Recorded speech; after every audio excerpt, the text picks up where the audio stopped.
Welcome to Dave Talks Ball in this September 9th, 2024 episode. Guys, I appreciate you joining us. Before we get started, go like, subscribe, hit the notification bell on all things SEC Unfiltered, this SEC Unfiltered channel. Go YouTube, Instagram, Facebook, Twitter, X, wherever it is. Go like, review. Go check out all the previews of all the matchups across the board. I've already seen we posted the Boston College, Missouri one, Kentucky, Georgia, South Carolina, LSU, and Wisconsin, Bama. Go like, subscribe between me, Chris, and Cole. We've got those previews getting knocked out. We got more coming. We're recording more previews after I get off here with Chris. So we got it bleeding out the eyeballs, guys. So go rate, review. Go find us on all wherever you get your podcast as well, guys. But another year, another overreaction by us all after week one. This is week two. I understand we just finished up week two. But I'm talking about just overreaction after week one. We live in such a definitive world that we just want to feel like we know each other. We feel like we want to know we know each team after week one. Like we go with these preconceived notions, myself included, about teams, and then into the season. Then after week one, just as a human being, psychologically, we want to sit here and think like, oh, all right, well, I was right on that one, or no, dang, I was wrong on that one, or oh, hey, that team may be a little better than I thought. Like I said, myself included, we all want to just define teams after week one because I think a lot of it, we're so hungry to have college football back and everybody wants to give their opinion and stuff like that. So I think that's a little bit. However, there has never been a more difficult time in the history of this sport, of this beautiful sport we all tune into from Thursday through Saturday, depending if it's Labor Day weekend, Sunday and Monday as well. It's a great weekend, and it really is. It's up there with the first weekend of the college football of the NCAA tournament. This is the hardest college football's ever been to predict. The first 4 weeks of the season, when you factor in transfer portal, everybody's having at least 25% of their roster, even if not more, about 40% each year now with early NFL draft picks, or early NFL draft entries, obviously the portal, you're losing your seniors. It just is what it is. Coaching changes. Coaches aren't at schools 4 to 5 years. When I first got to Alabama as a student, I was a student worker. I mean, we had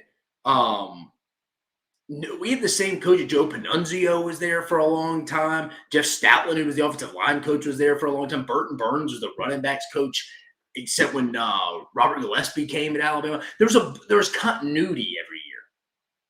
Coaching now, they're leaving every 2 to 3 years. It's almost as bad as the kids. And then distractions. There's as many distractions out there in the world for all of us, not just the 18 to 22-year-olds that we cover and make predictions on, predict human behavior. I mean, you got social media, you got NIL, people in their ear. It's as hard as it's ever been to predict college football now. And I feel like every year, my main point being, week two reminds us all to settle down and remember all these teams can still improve, or at the end of the day, they're just not. And I don't think we're going to be able to figure that out until after about 4 weeks. So take the first 4 weeks, change your predictions, be a little loose with how you change your predictions on how you're viewing teams. Like, hey, that guy can get better.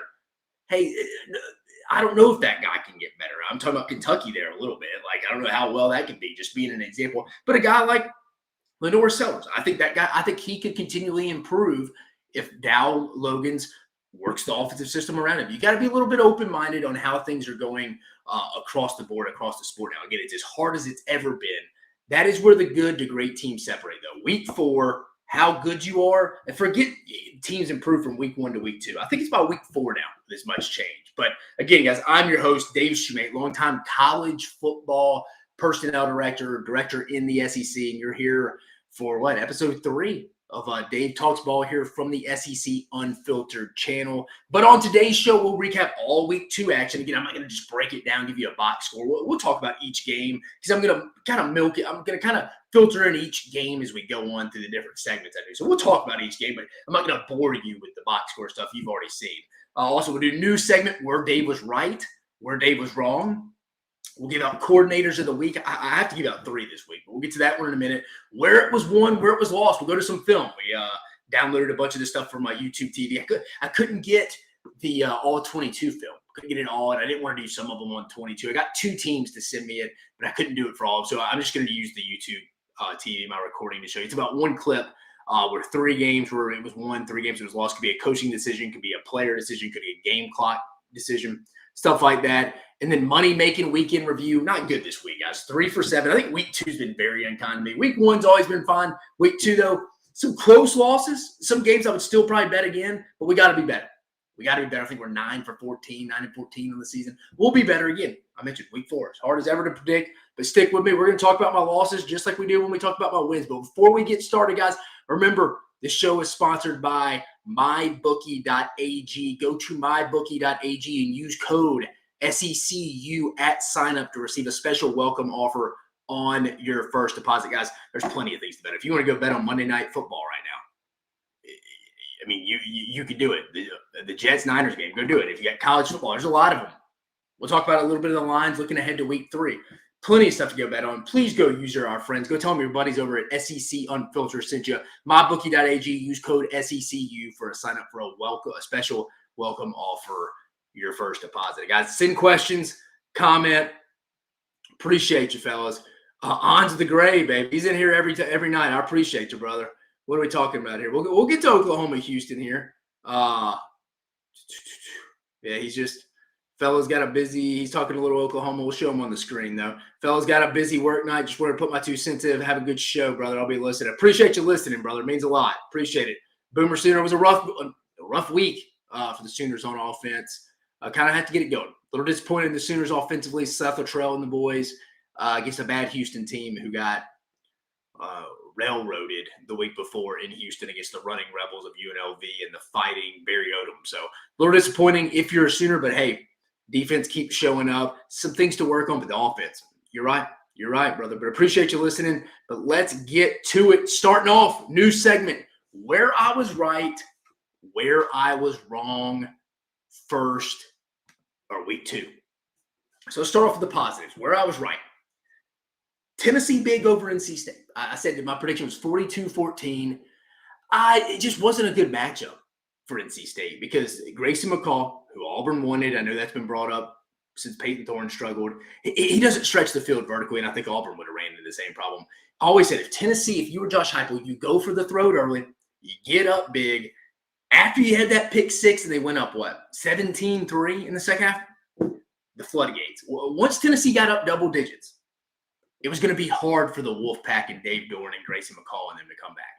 They just weren't built to play. I mean, they got some decent receivers. The Concepcion kid is pretty good, but across the board, I think Tennessee's defense is much better. I mean, that was a phenomenal performance. We'll talk about coordinators of the week in a minute, but Tim Banks, phenomenal job across the board there with Tennessee.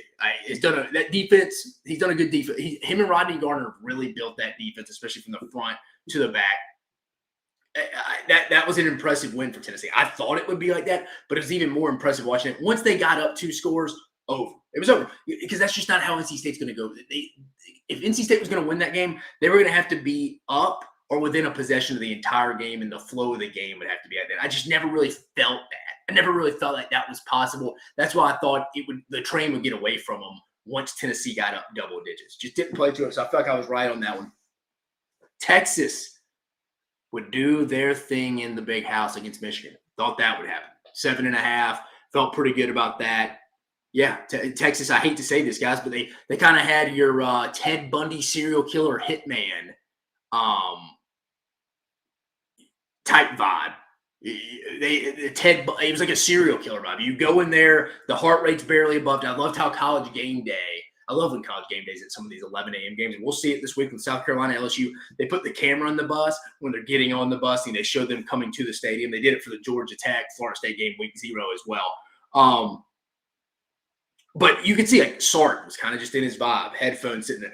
Jeff Banks, who I worked with at Texas A&M, he was a special teams tight ends coach, sitting back there, taking a nap, rested right there. You saw Quinn Ewers in the background. Just a very cool complex. We've been here, guys. We were at Bryant-Denny Stadium last year. We went and got the dub. We were in the college football playoff last year. We've been in big games. It was like they had been there before. They were just very comfortable. Again, I think Michigan's going to be closer to an 8-4 team.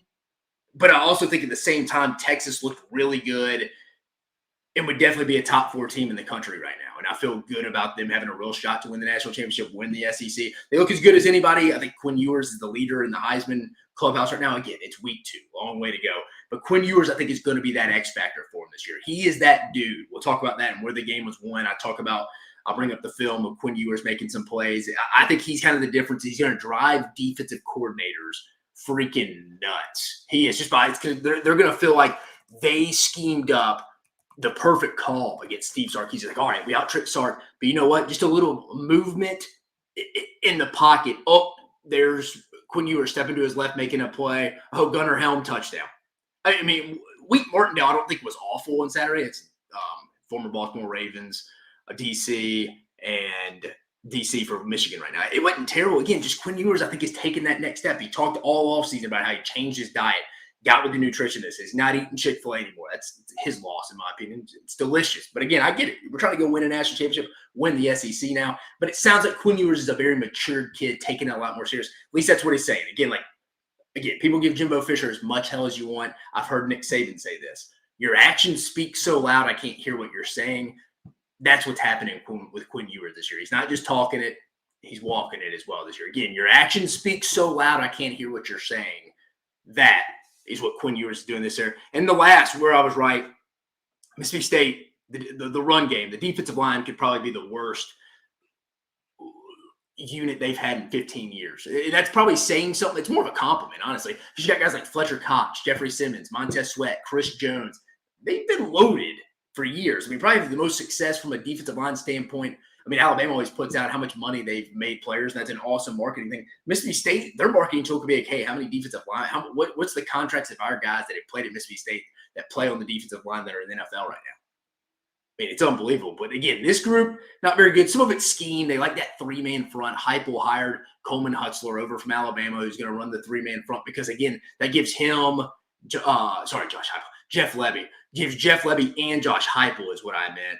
Both coming from that same tree. That Heupel offense, those guys from that tree, those disciples do not like the three-man front like that. That causes them some issues. So he hired kind of what he doesn't like. Not saying they had success against it, but they have because NC State ran it. Their defensive coordinator ran it this week, and we saw that win. But overall, Mississippi State's got to change that scheme up a little bit. They don't have the dudes to go two gap. It doesn't make any sense. Scatterboo ran all over them. Good gracious. Like, what did he run for? 250, 275 without looking it up again? It was something like that. So it was bad. Mississippi State's going to have – I said going into the year, their defensive both running games, the depth in the backfield offensively and then the defensive line depth, just overall talent across the board, just not very good right now. And that's usually shocking because Mississippi State, especially with David Turner, their defensive line coach, been there a while when they've had their real dudes. They usually have a dude. And that's kind of how the state of Mississippi is a little bit. A lot of raw defensive talent where if you can go tap into that ceiling, you can get a Fletcher Cox, Jeffrey Simmons, Chris Jones type guy as well. But so where I was right, Tennessee big over NC State. Texas would do their thing in the big house. And Mississippi State's defensive line really not that great. Here we go. Where I was wrong. South Carolina fans will admit this, but I'm a man that can admit when I'm wrong. South Carolina losing to Kentucky. Again, I don't think I called it Kentucky. I called it Kentucky barely covering by 11. So I thought it'd be close. I probably would have taken Kentucky barely to cover, but I wouldn't have touched that. I touched the under and I won money on the under. I mean, that was a smart play. No team was ever going to cover hit over that. That was the play.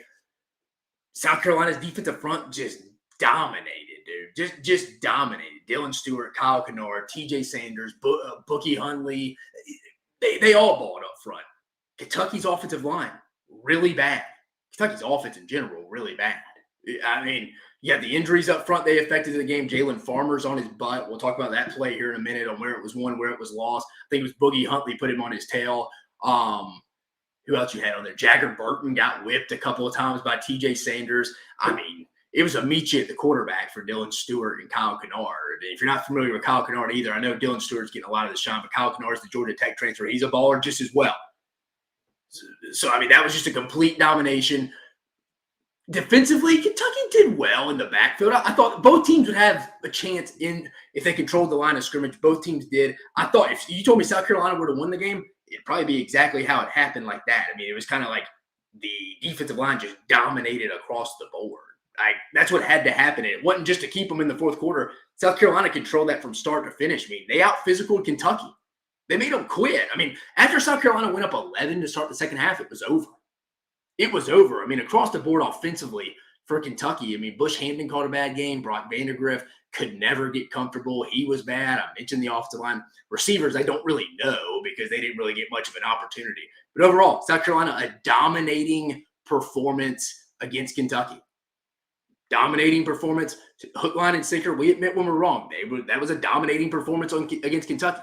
But I do think two things can be true at once here. I still have questions about South Carolina offensively. I think Dow Loggins has to get comfortable with how Lenore Sellers plays. He's going to have to get comfortable. Lenore Sellers looks a little bit more comfortable when he's outside the pocket and he can throw. You saw some of those breakdowns in Kentucky secondary that they took advantage of on third downs, especially to start the second half. It kind of put the game away, I think. Lenore Sellers, somebody you could see continue to grow, though. You could see it. Again, they didn't throw for much either. They didn't do a whole lot offensively. But defense, they dominated. South Carolina gets another chance to go do it this weekend, hosting game day. We'll see. LSU's offensive line struggled to get some push. Their strength, pass protection against two veteran guys that are probably going to be two top 15 draft picks in Emory Jones and Will Campbell. Can South Carolina replicate that?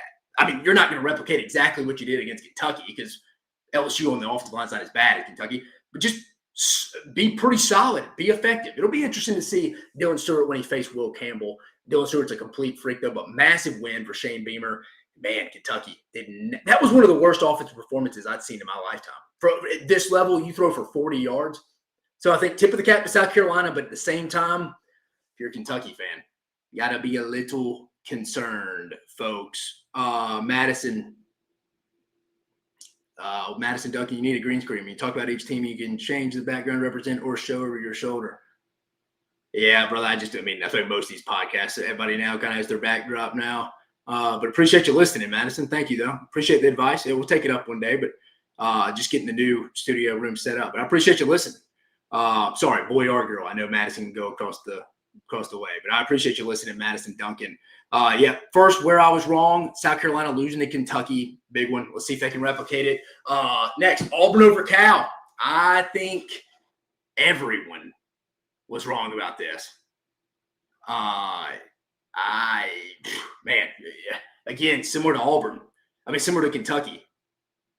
Pretty down on the performance from Auburn offensively. After the first drive, they could do nothing. Would you have 5 turnovers, 4 interceptions? Somewhat all Peyton Thorne's fault, but man, Cal was a little bit better than I thought. They were missing some offensive linemen, one of their better defenders as well. I think Auburn did what they wanted to do up front. That's how I thought it would do. Cal didn't do a whole lot offensively. Auburn kind of, DJ Durkin and them managed that. Auburn offensively, though, man. Auburn's defense did enough to win the football game. Auburn's offense, though, no one's on the same page. Offensive line, we'll talk about it. Peyton Thorne.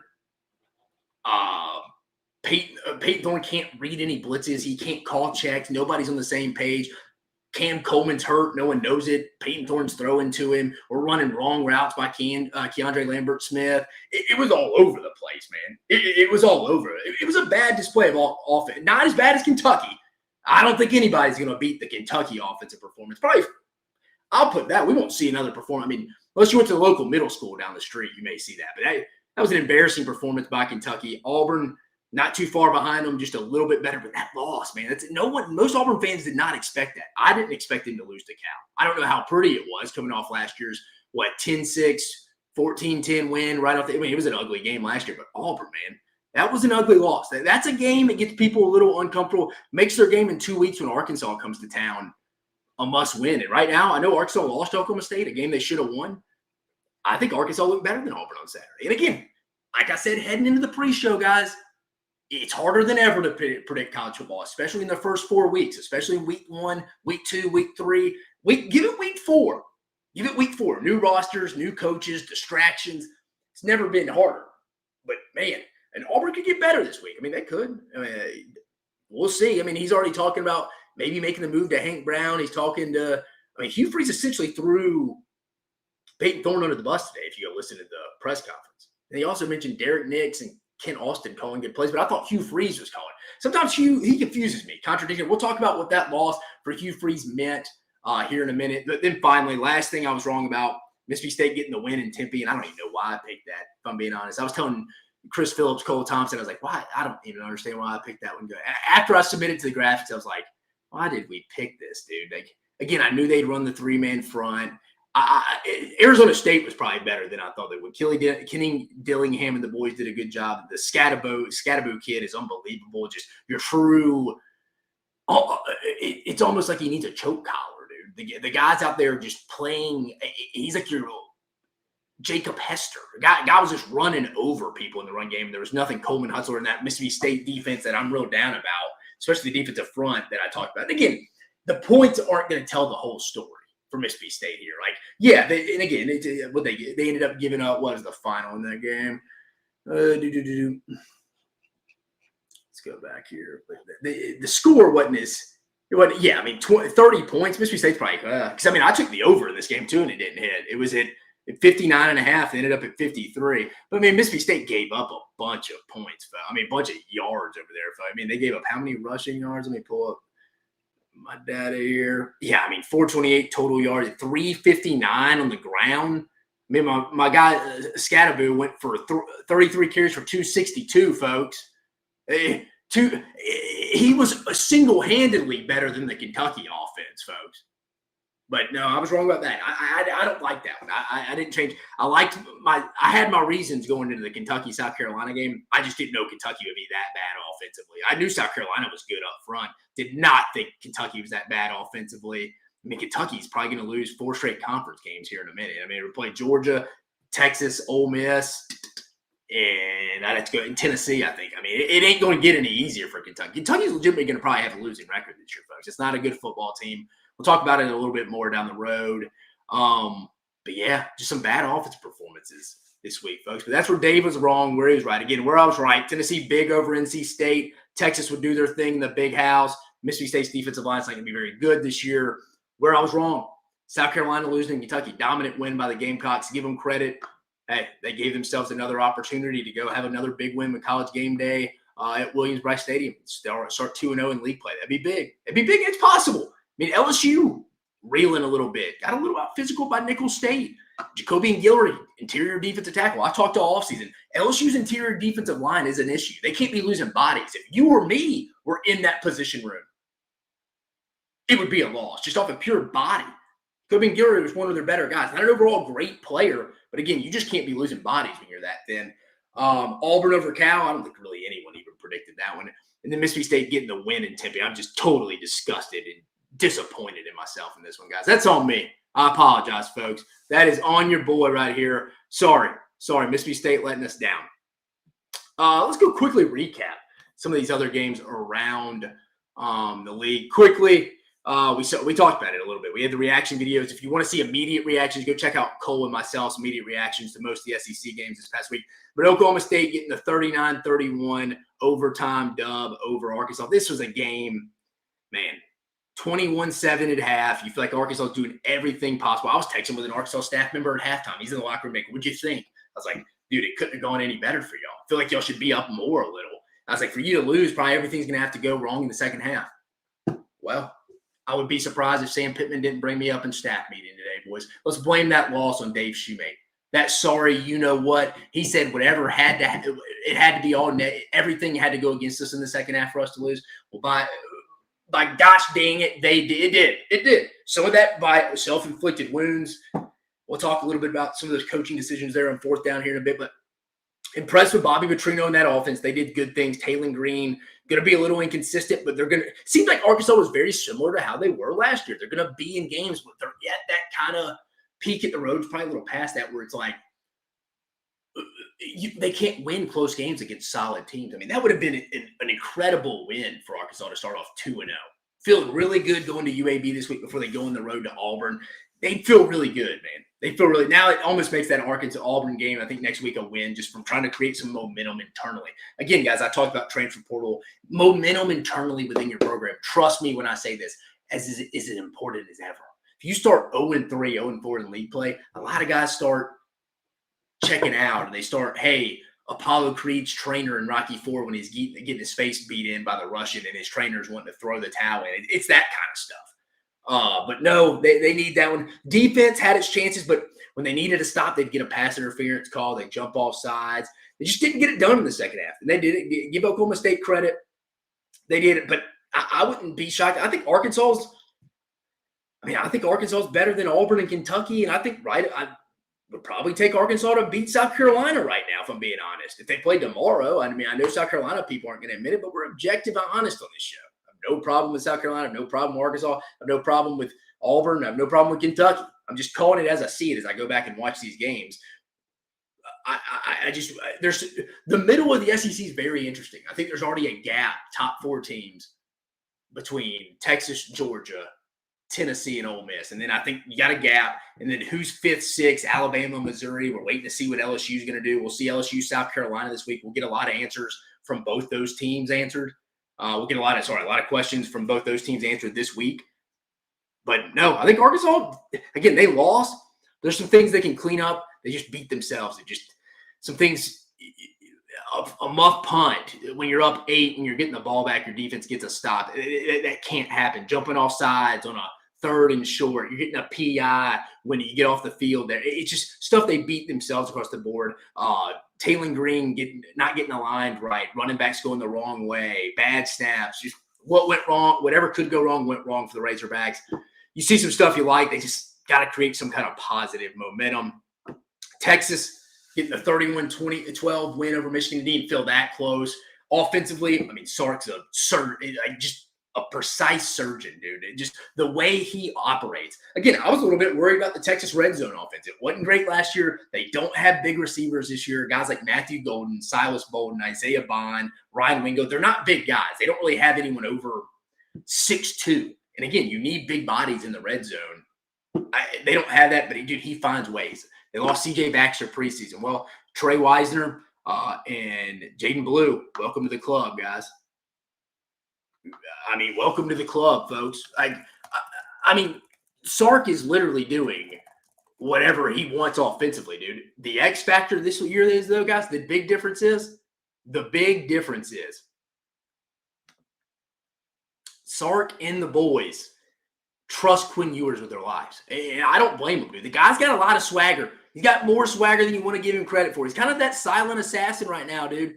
He's that silent assassin right now. I mean, just nothing too high, nothing too low. You just see him nodding his head. Yeah, a defender comes by between plays, talking crap to him. Just, yeah, we're about to go score on you. I mean, without the first drive, I mean, what a hell of a catch by Isaiah Bond, too. Without the penalties, they probably end up scoring. They don't have to settle for a field goal. After that, I think they scored on 4 straight drives.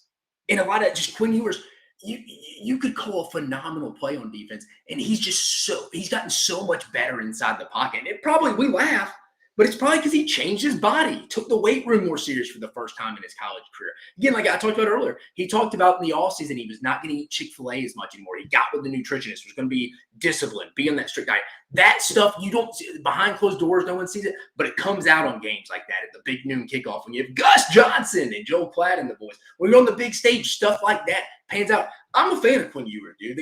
Even the guy, how he handled the picture with the kid and the dad's telling him to put horns down. A little classless, in my opinion, by the dad. Quinn Ewers just laughs it off. He just laughs like, hey, we just kicked your ass in your own stadium. But yeah, you go horns down us, man. Joke's on you. Quinn Ewers, man, leader in the clubhouse. He's a dude this year. He's a dude. Dude's a straight killer, folks.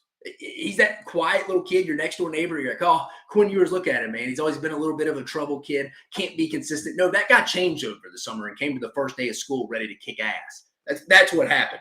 Texas defense, the interior defensive line. Oh, we lose to Devondre Sweat, Byron Murphy, 2 top 55 draft picks, 2 dominant defensive tackles that made Texas's defense, their front last year so good. Oh, well, we got Vernon Broughton, Alfred Collins. While not as good, they held their own against a Michigan offensive line. And let me say this. Michigan's offensive line is not what it was last year. It doesn't have It doesn't have Zane Zender and the boys last year like they had. And again, I think Michigan's a solid 8-4 team. I think 2 things can be true at once, just like I said with South Carolina and Kentucky. I think Texas is really good, a true national title contender. Very impressive, dominant performance. Same time, I don't think Michigan's that great. I think they're going to be 8-4. They're going to miss the college football playoffs. I think USC is better than Michigan. Like I said with Kentucky and South Carolina, I think South Carolina, dominant win, impressive win. Got a good chance to go 2-0 in SEC play after this weekend. Same time, Kentucky may win a conference game this year. They're going to start off 0-4, 0-5 in league play. If you don't believe me, go look at the schedule. But to this point, Sark and the boys, big boy win. They knew what they went and did last year in Tuscaloosa. They came into the big house, did whatever they wanted. Impressive win. Saw it coming. No surprise over here. But, man, it was just in assassin form. Like, it was almost just like, let's just go get on the plane and let's get to Bergstrom Airport back home in Austin, boys, and let's get back to the 40 acres. That's what it felt like. Dominant performance, though. McNeese State, Texas A&M. McNeese State getting the 52-10 win. Hey, does a quarterback in the country this week need a win more than Connor Wigman? Connor Wigman looked solid this week. I mean, so did Le'Veon Moss, Amari Daniels, Cyrus Allen had a couple 5 catches for 72 yards. Again, McNeese State is what they are. They're 1-2. A&M needed a bounce-back win. Same time, though, they probably thought they lost a little bit after Notre Dame lost to Northern Illinois. It's like, we lost to Notre Dame in a low-scoring game. If we're just decent on offense, we win that game. Again, people overreacted to Notre Dame being a playoff contender. And if they go undefeated, Notre Dame's still in it. But again, guys, we all overreact to our preseason preconceived notions week 1. Everybody's talking about Notre Dame being a playoff contender. But specifically this game, I mean, you're not going to find out a whole lot. A&M kind of just went and handled business. Again, massive game this week in the Swamp. We'll talk about that a little bit later in the show towards the end, and we'll preview that one on Thursday. Georgia, similar to A&M, getting the 48-3 win over Tennessee Tech, who's 0-2. I mean, Trevor Etienne's first game, 78 yards. Carson Beck doing his thing, 242, 5 touchdowns. Arian Smith doing his thing. Let's just not get hurt game. Kind of what it was. Let some young cats get some reps in the second half. You're not going to find out about Georgia that from this past weekend. They host Kentucky in a game that's normally low scoring and kind of a game always feels like Kirby Smart just wants to get out of healthy. We talked South Carolina, Kentucky. We broke that one down when I was talking about that was the thing I was wrong on. Dominant performance, man. Just a dominant performance defensively for Kentucky. For South Carolina. I haven't seen that big of a whipping. We'll talk about where it was won, where it was lost. I'll bring up the film for evidence. We got a whole Twitter reel. Who wasn't in the backfield? Dylan Stewart, Kyle Kennard, TJ Sanders, Tonka Hemingway, Boogie Huntley. I mean, it was – if you weren't in the backfield, you weren't trying against that offensive line for Kentucky. Just a very bad. Even South Carolina's secondary making some plays. Nicky Manwari making plays on the back end. O'Donnell Fortune back there making plays. He blew up a big play on a screen game on the perimeter when I went back and watched that game. Hell of a play. South Carolina's offense, it's a work in progress. Lenore Sellers, 166 yards, 2 touchdowns, interception. Raheem Sanders really going to help if he can get that going. He had the score in the red zone. Mazio Bennett was kind of their leading receiver. A couple busts on Kentucky in the back end. But South Carolina, big win. Whoever left Kroger Field on Saturday was going to feel really bad. South Carolina made it 3 years in a row. They need to go get Shane Beamer and find him for not paying taxes in Lexington at this point. I mean, it may be even time to talk about, will Mark Stoops be there next year? Nobody wants to talk about that. But I'm telling you, it's starting to become a little bit of a riff. Can Mitch Barnhart, the Kentucky AD, do anything? It kind of feels like, hey, this has kind of ran its course. And I was always told from great administrators I've been around in college football, after about 10 years, your message gets cold. It just gets stale, too. Stale and cold. No one likes stale and cold. I mean, cold pizza's pretty good. Outside of that, nothing else. But he's been there since 2013. And he set the standard now. And that's why people are upset. But, man, I hadn't seen him. I mean, my guy Brock Vandegrift, he threw for 30 yards. And in total, they threw for 42. And they put the backup Gavin Wimsatt in. 30 yards, 3 for 10 in modern college football, folks. In modern college football. You can't make that up. But South Carolina 2-0, 1-0 in conference play, has a shot to go 2-0 this week against LSU. We'll talk about that one later. Big win for Shane Beamer and them. A lot of momentum, a lot of juice after that when you start 1-0. This game was usually in November. Moved it up. I remember going in. You looked at some schedules in the summer. One of the more underrated games. Both teams need it. Looks like South Carolina's going one direction, and Kentucky is way off on the side of the road in the woods somewhere. I do not see that offense getting fixed, folks. I do not see that offense getting fixed.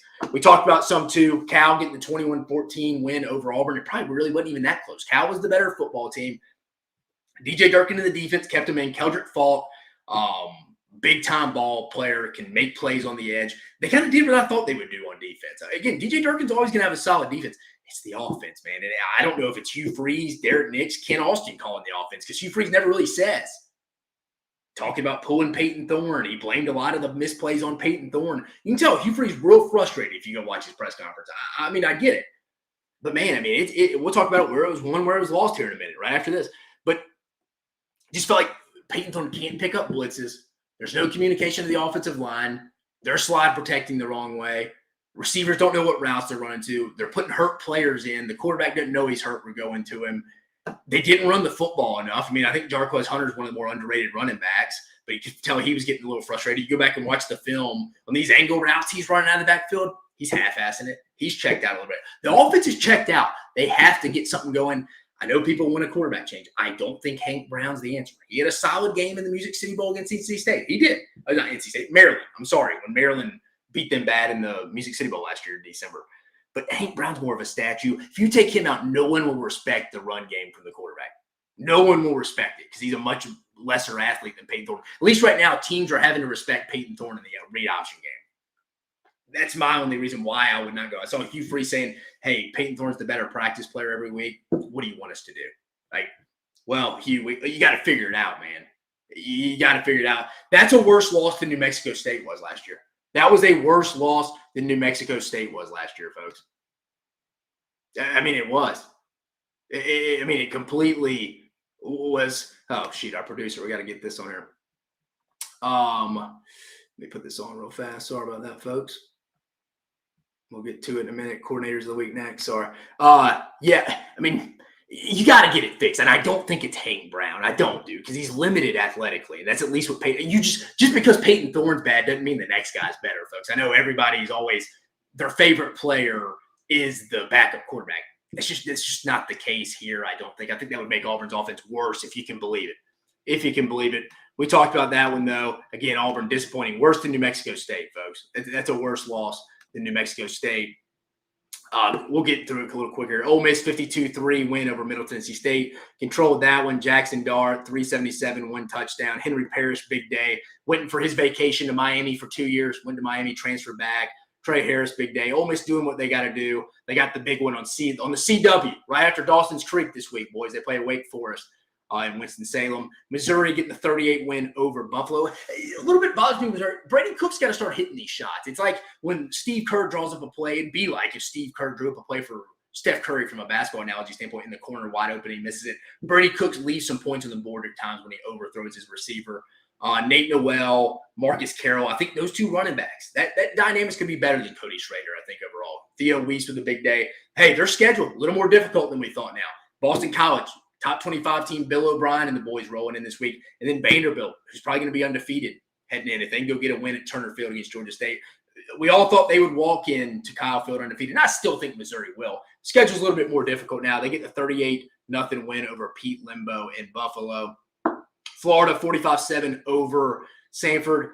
I thought DJ Lagway looked good, 456 yards, 3 touchdowns. You got to stick with Graham Mertz, though. I know that's not going to go well, but I don't think he lost his job. You don't change jobs because he lost it to it or because he got hurt.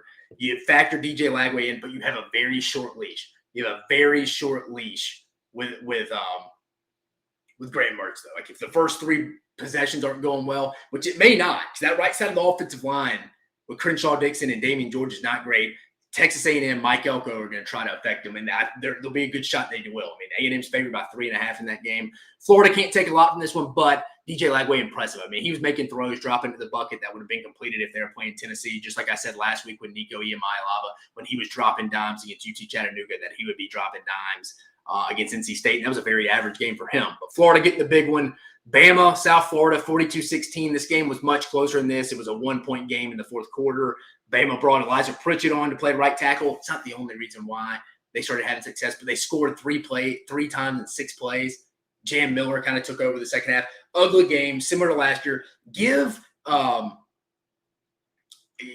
Orlando, the defensive coordinator, and head coach Alex Golesh credit, man. They always have their team ready to face Alabama, to play with a chip on their shoulder. Bama's got to fix some secondary stuff. Defense held there, but if Byron Brown could hit some plays downfield, Alabama would have been in trouble.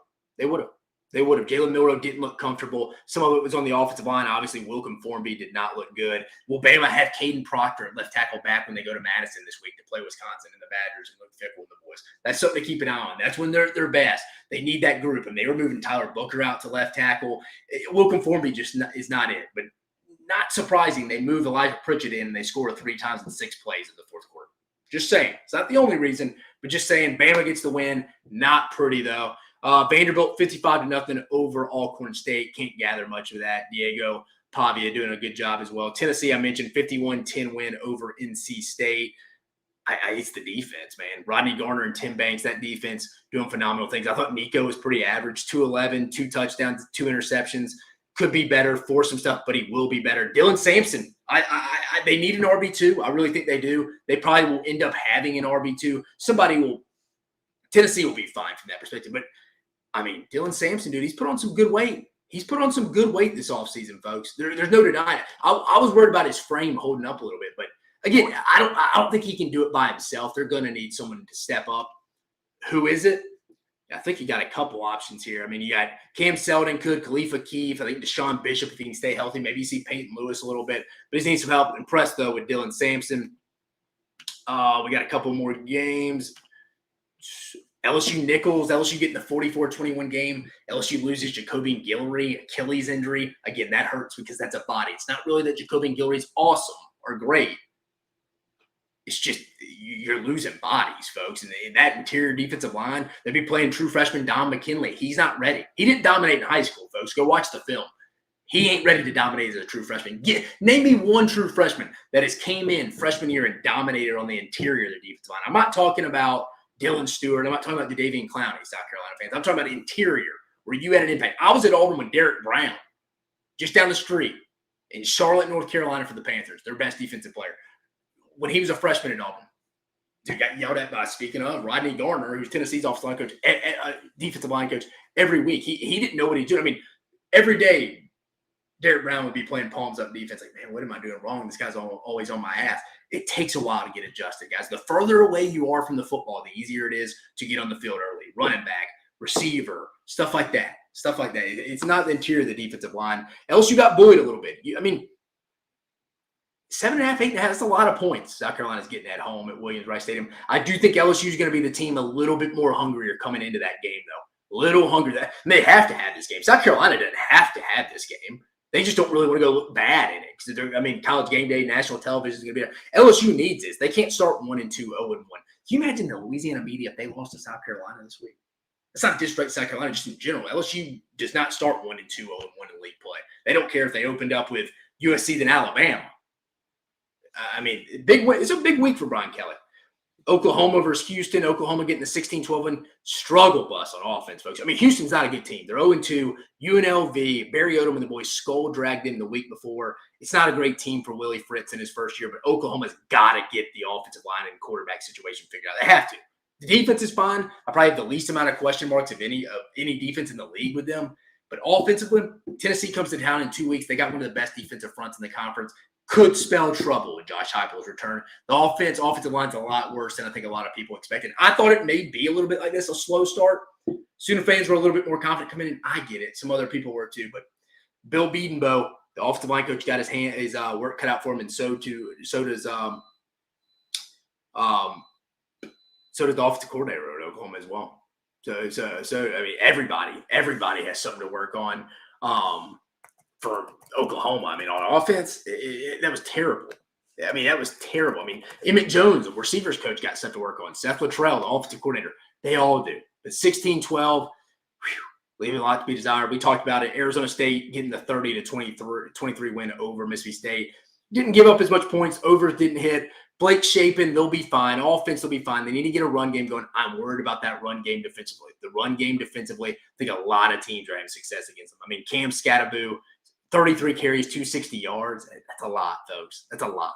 Dominated up front. The score doesn't show it, but this State made a run late if you stayed up for it. But Arizona State controlled it the whole time. One of my regrets of the week, one of the big ones, I don't even know why I caught it. Again, I wouldn't change what I knew about Kentucky, South Carolina going in and talking to people. Wouldn't have changed that. Definitely wouldn't have changed Auburn, Cal either, or Arkansas, Oklahoma State. You're a play away either way. But Mississippi State, Nah, that three-man defensive front's not going to get it done. That's recapping week 2 in the SEC. Again, folks, don't want to give you the box score rundown. I'm not going to go through that with you, but just because you've looked at the numbers. It's Monday night, folks. I'm going to give you the meat and potatoes of it. I feel like my other segments are going to hit on a bunch of games in the league. Let's go to the chat room, though. Sam, appreciate you listening. Appreciate you watching. ETN being RB2 at Georgia makes me so happy. Yeah, it's him and Nate Frazier, 2 explosive backs. Probably Kirby's first time in his career at Georgia, he's probably top 2 backs, depending where you put Branson Robinson or home run threats. Probably the most since probably DeAndre Swift was there. But Sam, appreciate you listening.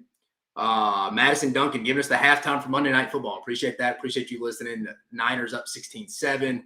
The queen of the Cox.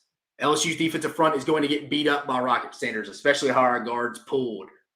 Could happen. I mean, it could. I mean, I didn't think South Carolina's offensive line was great across the board either. But again, LSU's defensive line's not good. You're right. Rocket Sanders is a big guy who's going to fall forward yards after contact. It's going to be interesting. It really is. I think 7.5, 8.5. It opened up at 8.5 yesterday. A lot of points.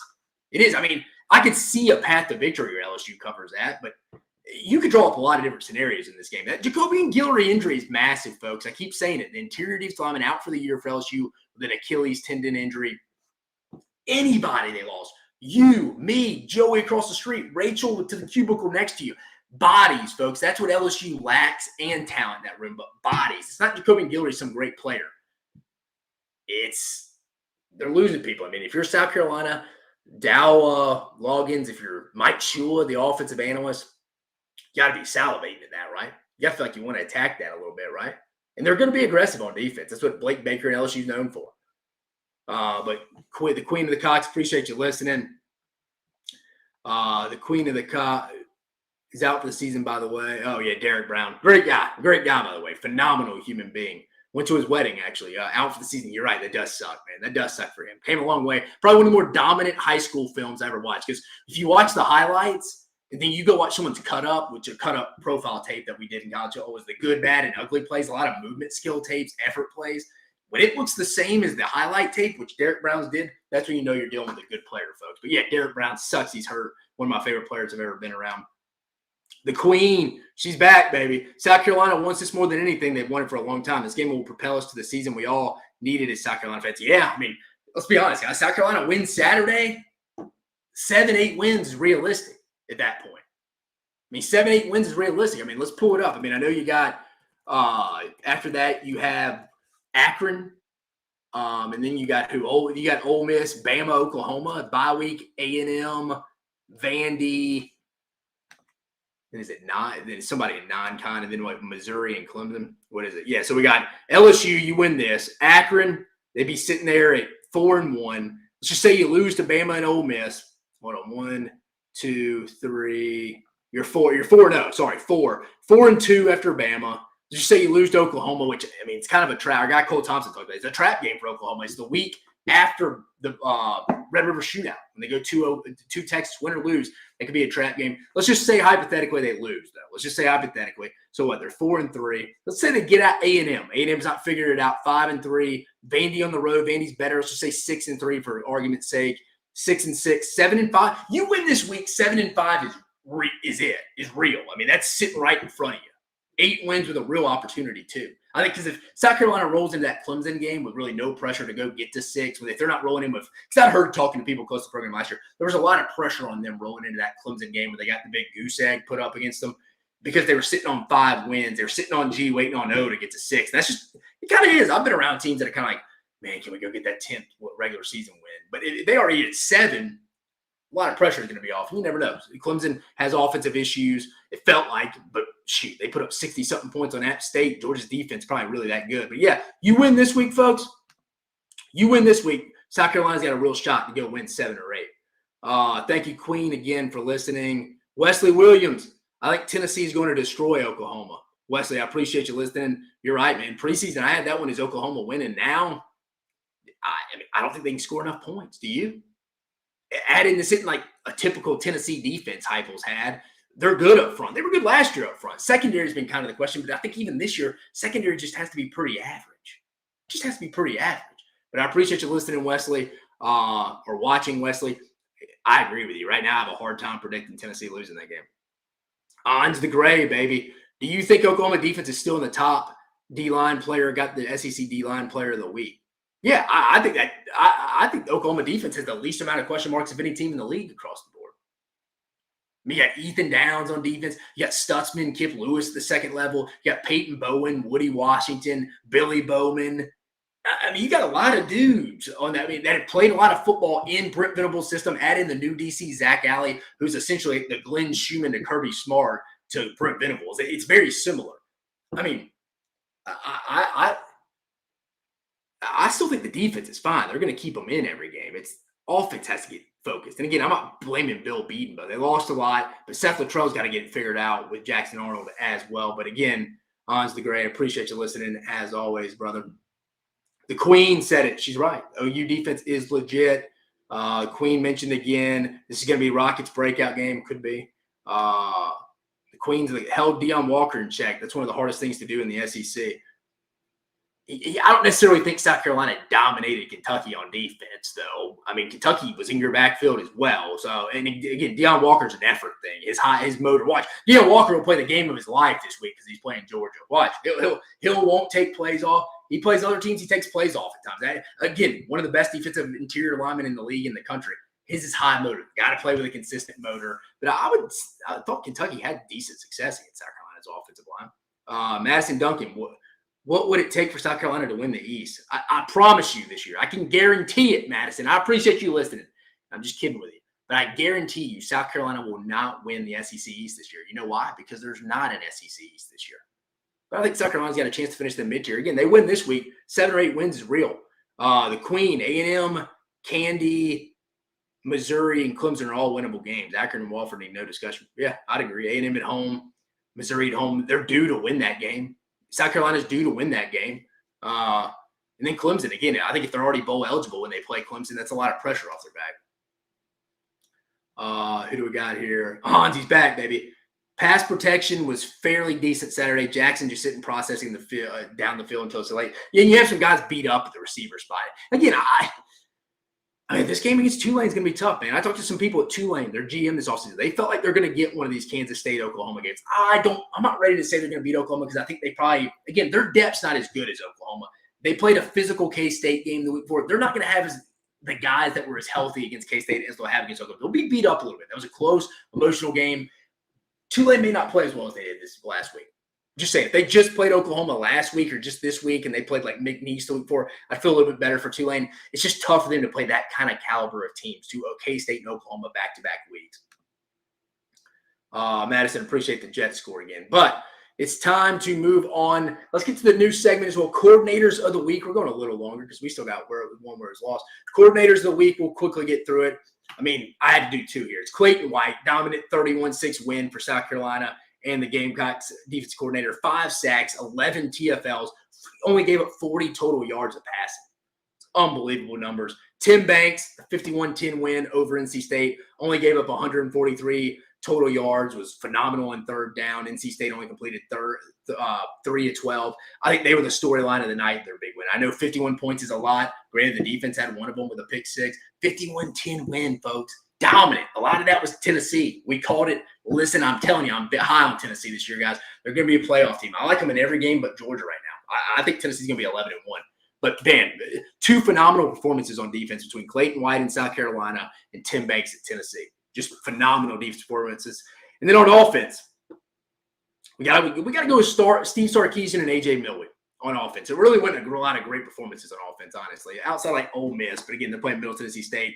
Texas, 389 yards on offense, 10 for 16 on third down. It was like watching a surgeon perform the perfect surgery, and then Quinn Ewers just looks like the alpha now, just the true alpha. That dude walks into the building, going to steal your girl, and then go beat your ass. That's kind of where he's at right now. Just going to go beat you up across the board. Texas looks like a real contender. I'm not ready to say Texas is back yet, but I'm at BAC. I haven't got to K yet. They're at BAC. I think you got to go play for an SEC title, make another playoff, win a couple games playoffs for me to say it. You're completely back. But those are the coordinators of the week on offense. Steve Sarkisian, A.J. Milwee. Their performance in Michigan and Ann Arbor speaks for itself. Defense, Clayton White, South Carolina, dominant performance in Lexington. 3rd straight win over Kentucky and Mark Stoops. Then Tim Banks. People want to talk about 51 points. How about the 10 they only gave up? Again, 143 total yards, limited to NC State, 3 of 12 on third down. Dominant performance. Tim Banks, Clayton White, your defensive coordinators of the week. Still want to cut this or not? But we'll come back to the Hugh Freeze one. I'll save that one for Thursday. Let's go to where it was won. Let's go to where it was won. We're going to pull up some film here. Let's go to the Texas game. Like I said, folks, I wish I could have.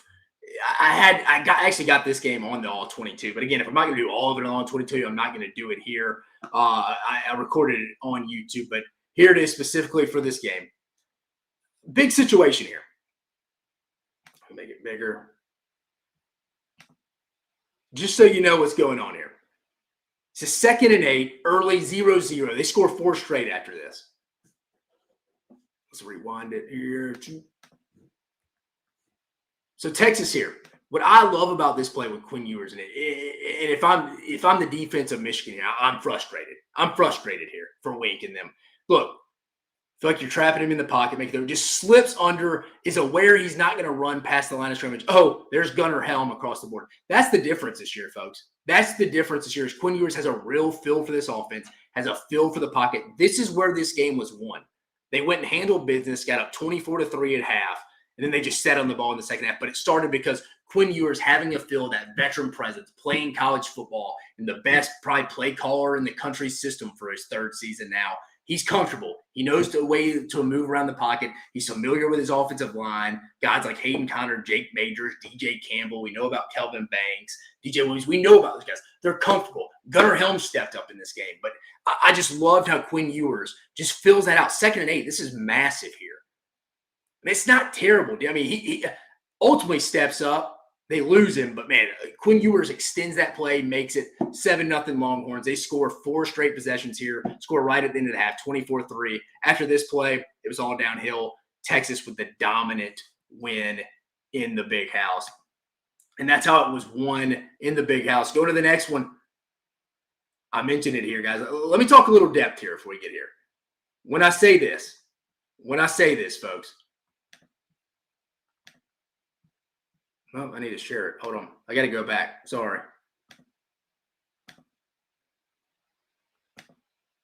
Let me go back to the text. Here we go. Sorry, I got to share this one, guys. All right, here it is. 2nd and 8. Sorry, I was talking to nothing. You don't even see it. So this is what separates, I think, Quinn Ewers this year. How comfortable he is. 3rd year in the SART program here. But look, there's really not a ton there. I mean, Gunnar Helm comes late, but Quinn Ewers' comfortability, aware of his surroundings, steps up, releases the football right before he gets past the line of scrimmage, sees Gunnar Helm, who had a big day and was a great safety valve for him. Texas scores on 4 straight series after this, folks. You heard my audio earlier about it. But just Quinn Ewers makes this with his extended play. Cool customer. Heart rate doesn't go up at all. You know what? Just another touchdown. We score on 4 straight possessions. This is extensions of the play here is what makes Steve Sarkisian and A.J. Milwaukee's offense that much more dangerous when you factor in Quinn Ewers being a cold-blooded killer this year. I think that's what it's going to be. I think you're going to see a lot of that this year. But this is where it was won in the Texas game. Let's go to the next one. We share it again. Let's go.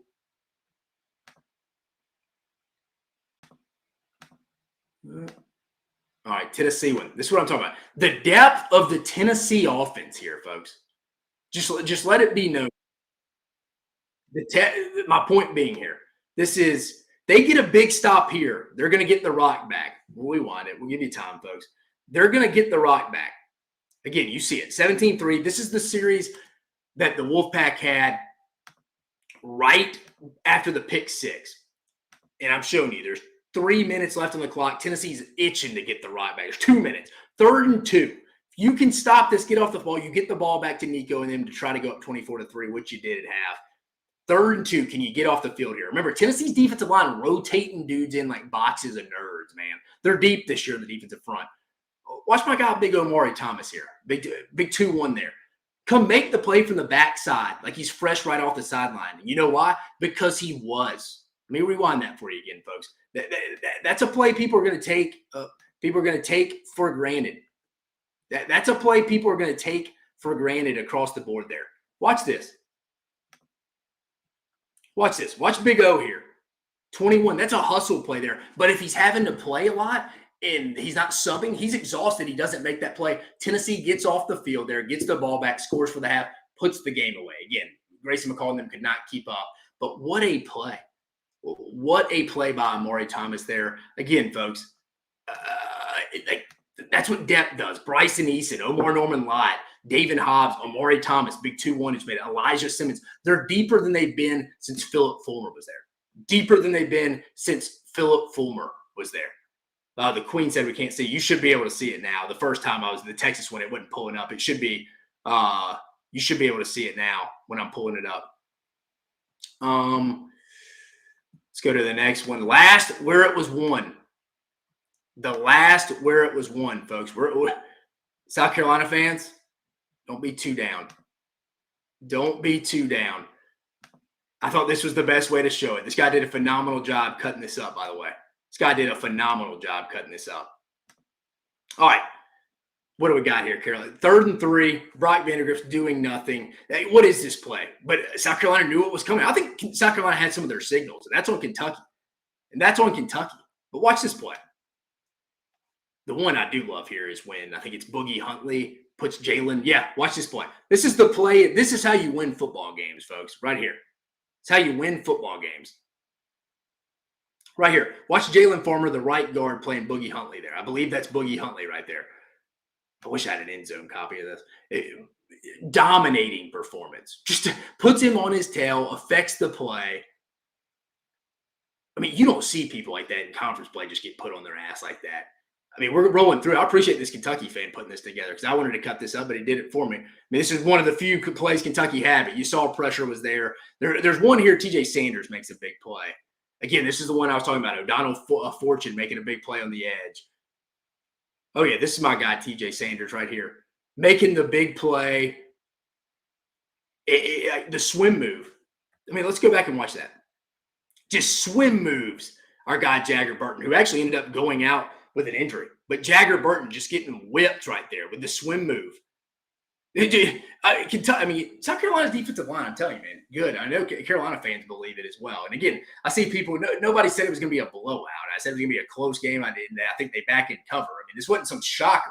South Carolina beat Kentucky. They beat them 3 years in a row now. But I was surprised how bad this Kentucky offensive line looks. I mean, look at this. This is a meet you at the quarterback play between Kennard and Dylan Stewart there. Nobody's winning.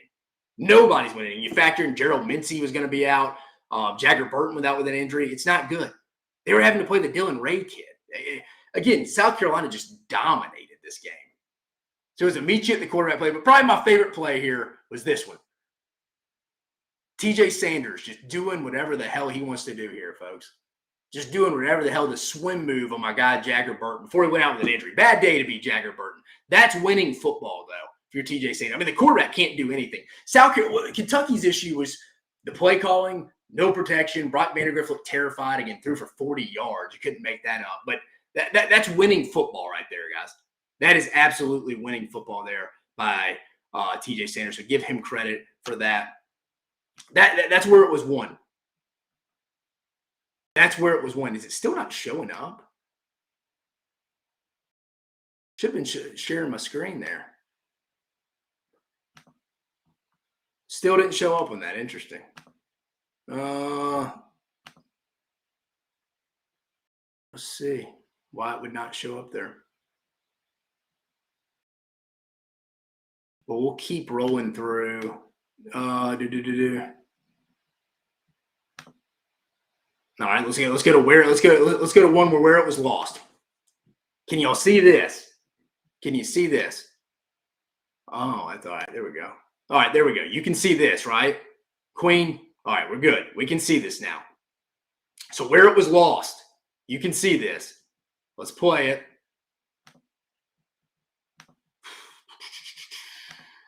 That's why I wish I had the all 22, folks.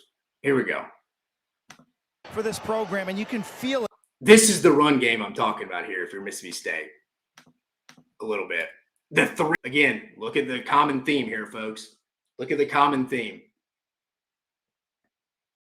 And I'm going to do where it was lost and go back to the where it was won, too, for the people who are listening. I apologize about that. Just the three-man surface right there, folks. You can't do that in the SEC. I know Levy and guys like Heupel hate seeing those fronts. You just can't do that, though. You just can't do that. Get you beat 9 times out of 10. That's going to get you beat. Let's go back. Let's do it. We're going to come back again. Let's go to here. Let's go to the Tennessee. There we go. All right. This is the Arkansas. It's the Arkansas South Carolina play here. Here we go. This isn't really a play. What I don't like about this is let's set the tone. Let's set the tone for you here. This is South Carolina. This is Arkansas. Oklahoma State just tied the football game. 4th and 5, 7 minutes left in the game. 21-21. Why do you not kick the field goal here, Sam Pittman? Go up 3. It's like they panicked because they gave up the big lead. Ultimately end up going to overtime and lose. You kick the field goal here, you take the points. You're right at where your field goal kicker feels good, that marker. But no, you get it and you run this. Taylor Green's short. That's going to lose you football games, folks. You take the points there. You don't panic. You're on the road. If you make this field goal, and I know college kickers are hit or miss, you make this field goal, you're up 3, defense on the field with probably under about 6 minutes left. You're short. You kick the field goal. You go up 3. You put it on your defense who can make some plays. I think this is where it was lost. I mean, you could go for penalties. I think they had 7 penalties in the 4th quarter. I think it's not really the call by Bobby Petrino here. It's the decision to go for it that kills me there. I think this is where the game was lost. This one of few of the many plays in the second half for Arkansas, but definitely one. And then finally, let's go to Auburn before we go back. Apologize, folks, because we got to go back and do the thing, show where it was won. I want to show you all that as well.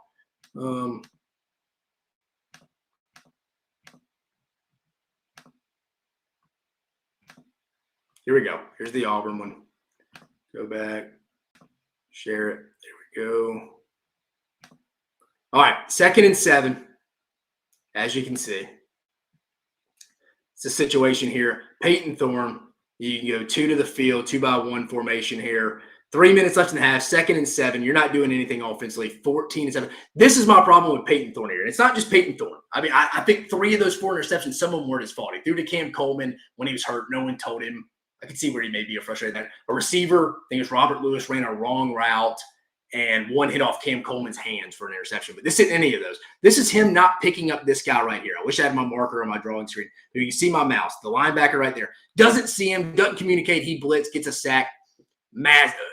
Makes it an impossible 3rd down at that point. But watch. This guy blitzed. There's no communication with anyone. This is the Auburn on the protection, right? Sliding or not sliding. Receivers being on the same page. Not running the right football. Not running the football enough. That's bad. I mean, do you ever see anybody see him communicate that? Let's go back. Again, we're going a little bit, but let's go back to where it was won. Let's go back to where it was won. I want to show you the Quinn Ewers one again as well. Let's go back to that one.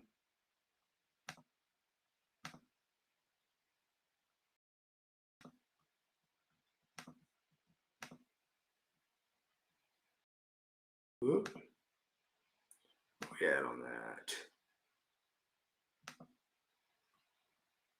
Let's see what we got here. We got to get back to the right point. It's definitely the drive.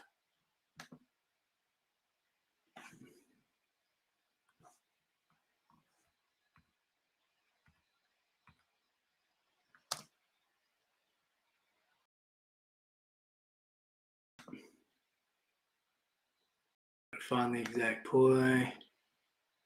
What was the first drive? Oh, to the 4. All right, 3rd and 2. He picks this up. 2nd and 8. Here we go.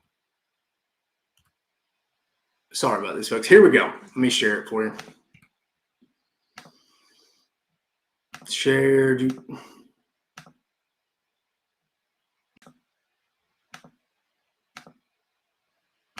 All right, here we go. The big 2nd and 8 here. This is where the game kind of changed, in my opinion. And this is where it was. This is what makes Quinn Ewers so unbelievable. I mean, it's obviously Sark, AJ Millie drawing this up, Kyle Flood, but watch Quinn Ewers just step up in the pocket and find Gunnar Helm wide open in the middle of the field. If he doesn't step up, doesn't see that, he's not that comfortable in the system 3rd year. That's going to be the difference with Quinn Ewers this year, to have that killer mentality heading into these stadiums. Like, hey, I'm comfortable. I'm going to move within the pocket, low heart rate, nothing too big. My emotions don't get too much of me. Just comfortable, lay it up there. Just looked like Steph Curry with an open 3-point shooter. had a little shot fake, dribbled, wide open shot. That's winning plays. I think Texas knew, hey, Quinn can go get us through this. They ultimately go up. I think they scored 4 straight drives after this. They're up 24-3 at half. Did nothing really much in the second half, but they just could go run away and hide. But plays like that are what's going to make Quinn Ewers so special this year. I mean, it is. It's literally stepping up in the pocket, making plays like that is what is so impressive with him. Look, that's a tight pocket. A lot of guys with backpedal panic. Jalen Milroe would be one. Touchdown. That is winning football across the board. From there, let's pull up some more. Got 2 more. Remember, I wanted to go back to the winning ones, and sorry. I thought that was all right, here you go, South Carolina fans. You're going to like this. You're going to like this. All right, the first 4 plays of this. I mean, just why? It's like South Carolina had their signals, I'm telling you. That's on Kentucky. I'm not saying that's cheating. It's like they had their signals. They were stealing them during the game. But, I mean, look at this play by my boy Boogie Huntley here. Dude, that is putting Jalen Farmer, the right guard, on his tail. Watch this. It's one of the more impressive plays of the day. One of the more impressive plays to watch. Puts him on his tail, dude. Nothing Brock Vandagriff doesn't look comfortable at all. Here's the one Kentucky play they made all year, but he's still in his face. Again, I want to go cut this up, but I appreciate this Kentucky fan putting it up. He's down. But again, look at our guy O'Donnell Fortune over here making plays on the perimeter. Kentucky, South Carolina just out physical him. This is where this game was won. This is my other favorite play. It's TJ Sanders here. Just beat on the swim move, beating Jagger Burton, the left guard, just dominating. That's my favorite play of this whole thing, besides putting him on his butt. This is some teach tape from a defensive line standpoint. And if you're Kentucky, what you don't want to put on. This is a meet you at the quarterback play. Dylan Stewart, Kyle Kennard. I mean, look at the first step, just beating them across the board. I mean, Jalen Farmer, he got banged up. Gerald Mincy was hurt, the Tennessee transfer. Jagger Burton ended up getting banged up some. I mean, this is just a clinic what South Carolina did. Teach tape. They'll be showing this again for any recruits that come on South Carolina's campus. Just a dominant performance. But that's how you win football games, folks. That's how you win football games. That's how you win football games right there. And then finally, share the last one. Let's see. Was it my Tennessee game I got to get to?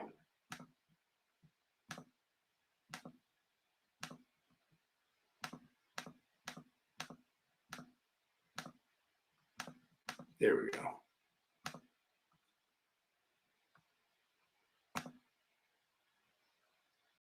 See where it was. Yep, got to pull it up. Yeah, we'd be better about this one next time, folks. Yeah, I'm trying to get it to you.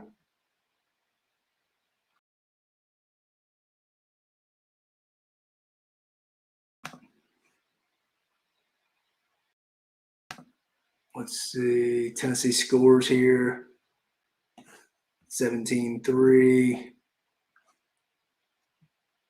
How much time's left in the half? Yep, this is about to be it.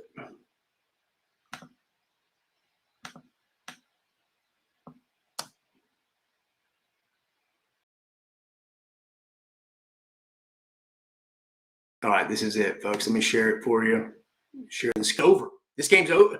He doesn't make that tackle, but because of the depth, it allows him to be fresh and play with that extra motor at the end. Well, it's a hell. The depth of the Tennessee defense. I mean, that's what's scary. That's what's scary. I mean, Jake H., appreciate you listening, man. Said Jackson Arnold's going to be running for his life in 2 weeks. That's possible with that Oklahoma offensive line and Tennessee up front. But, guys, that was the series. Again, we'll be better next week.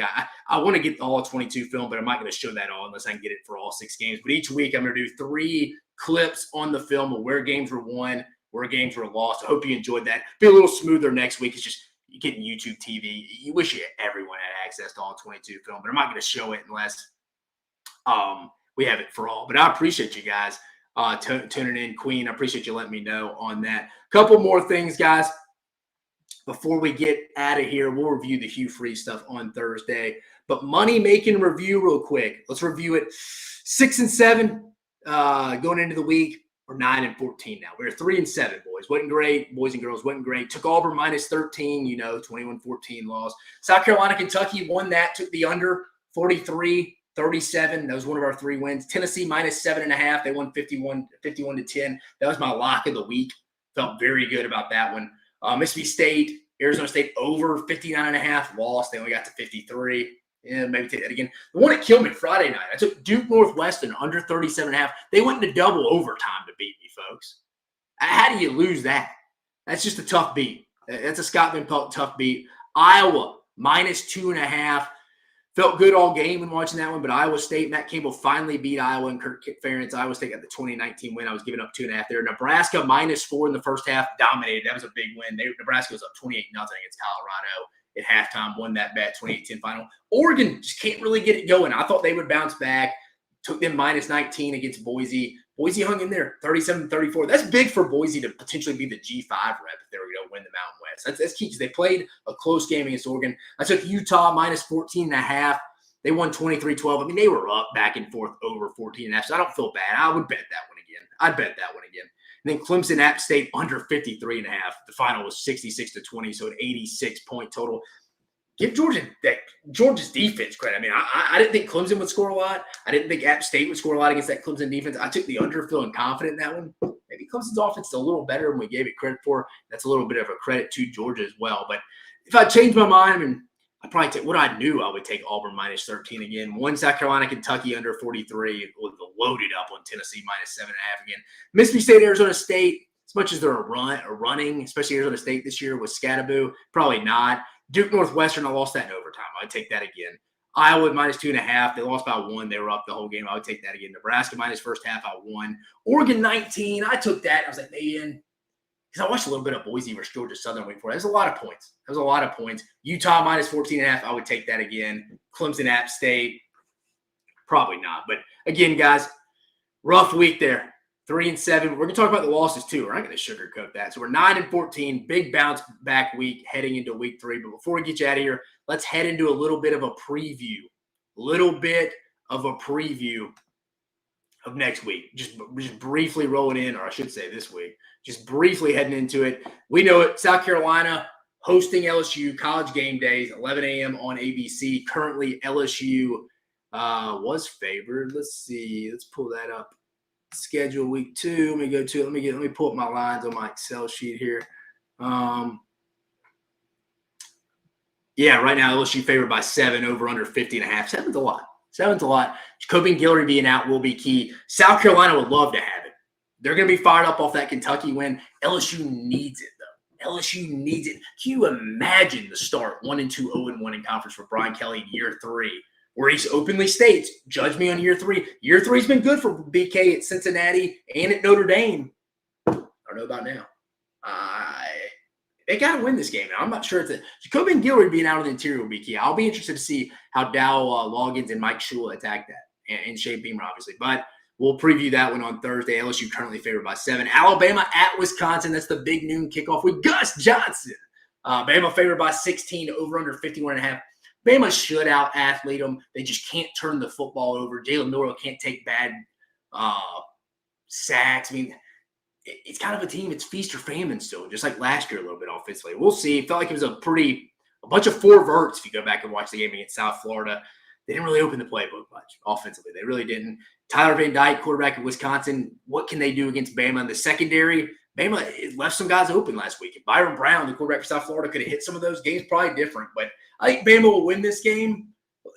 I'll be interested to see how much they open it up offensively. You don't want to look like you did against South Florida defensively against Wisconsin. And who knows? I mean, Luke Fickell and them are a real well-coached team. That'll be a fun trip. We'll get a test for Bama. Boston College at Missouri. Missouri's favored by 16.5, over under 54.5. Top 25 matchup.